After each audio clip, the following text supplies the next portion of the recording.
إسلاميكو. عسلامة ومرحبا بكم. فقرة اليوم من إسلاميكو باش نحكيو فيها كالعادة على موضوع جديد في المالية الإسلامية اللي هو بيع السلم. راح نتعرفوا من بعضنا مش معناه بيع السلم. بيع السلم هو من أنواع البيوع القديمة الموجودة في معاملات المسلمين سابقا، وهو عبارة عن بيع آجل بثمن عاجل. ايش معناه هالكلام؟ معناها الثمن لازم يكون بالمسبق والسلعة تجي بعد فترة معينة، وهنا باش نزيدو نحكيو بأكثر تفاصيل.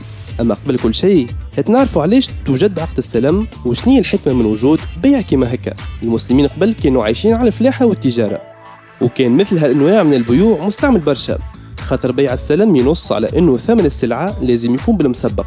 هذا اللي يوفر السيولة والنفقات للفلاحة والتجار باش ينطلقوا في خدمتهم، وبطبيعة الحال في الأجل المحددة يجيبوا السلعة اللي طلبها منهم الشاري بالمواصفات اللي يوصفها لهم، الكمية والنوعية وغيرها. بيع السلم كان يتسمى زاد السلف، لأن الرسول صلى الله عليه وسلم قال: من أسلف في شيء فليسلف في كيل معلوم ووزن معلوم إلى أجل معلوم. وبيع السلم هذا مصعب مازال موجود حتى توا؟ بطبيعة الحال بيع السلم موجود في واقعنا اليوم في عدة قطاعات، منها الصناعة، الحرف، وخاصة الفلاحة. وفما برشا دول رائدة في تطبيق السلم في قطاع الفلاحة، وحققت نجاحات كبيرة في هالمجال كما السودان وغيرها من الدول.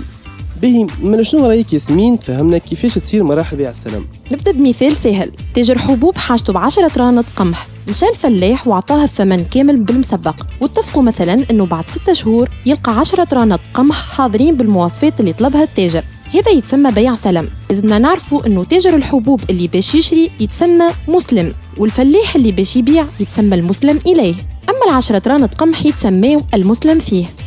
لهنا يقول القائل: علاش ما شراش التاجر القمح وقت يبدا القمح موجود وهو مرتاح؟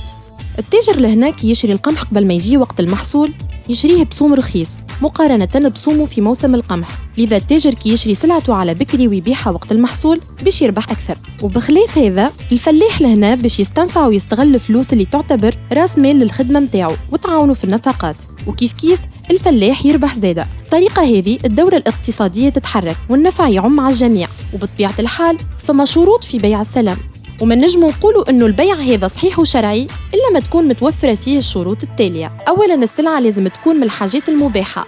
ثانيا الثمن كما قلنا لازم يكون بالمسبق ولازم يكون كامل، وينجم يكون فلوس ولا اي حاجة عندها قيمة، اما على شرط ما تكونش نفس السلعة اللي باش يشريها. ثالثا السلعة لازم تكون مؤجلة، وما لازمش الشاري يقيد البيع ويحدد له منين يجيبها. المهم السلعة تجيب المواصفات المطلوبة، والافضل زيادة انهم يتفقوا على مكان ووقت تسليمها.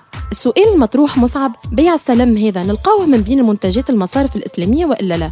بيع السلم هذا من بين منتجات المصارف الإسلامية، وهات نكملوا في مثال شراء القمح ونشوفوا شنية مراحل العقد هذا في المصارف الإسلامية. أولا يجي الحريف اللي حاشه ب10 رانط قمح ويدفع فلوسه كاملة بالحاضر، مثلا 10 ملايين، ويتفقوا انه نهار 30 من الشهر السادس مثلا المصرف الاسلامي يسلم السلعه حسب المواصفات للحريف نتاعو. الى حد الان الامور واضحه. لهنا المصرف الاسلامي باش يجيب السلعه للحريف ويمشي يعمل عقد سلم اخر ويتسمى السلم الموازي. كيف يصير العمليه؟ المصرف الاسلامي بعد ما كان بايع في عقد السلم الاول باش يولي شاري في عقد السلم الثاني الموازي، يمشي المصرف الاسلامي للفلاح ويطلب منه 10 طن قمح حسب المواصفات اللي طلبها الحريف نتاعو، ويتفق مع الفلاح ويخلصوا بالمسبق وبالحاضر 9 ملايين مثلا، ويكون تسليم السلعه من الفلاح للمصرف قبل نهار 30 باش المصرف نهار 30 في الشهر يسلم السلعه للحريف نتاعو. ولهنا المصرف يكون ربح من الفارق في الثمن بين العقدين اللي هو في المثال هذا مليون. ولكن من المؤسف نقولوا إنه عقد السلم لم يتم التعامل به في المصارف الإسلامية في بلادنا، بالرغم إنه يتعاملوا به برشا مصارف إسلامية في دول أخرى كما مصر والسودان وغيرها. وبينت الدراسات نجاح تطبيق السلم في البلدان هذه خاصة في القطاع الفلاحي.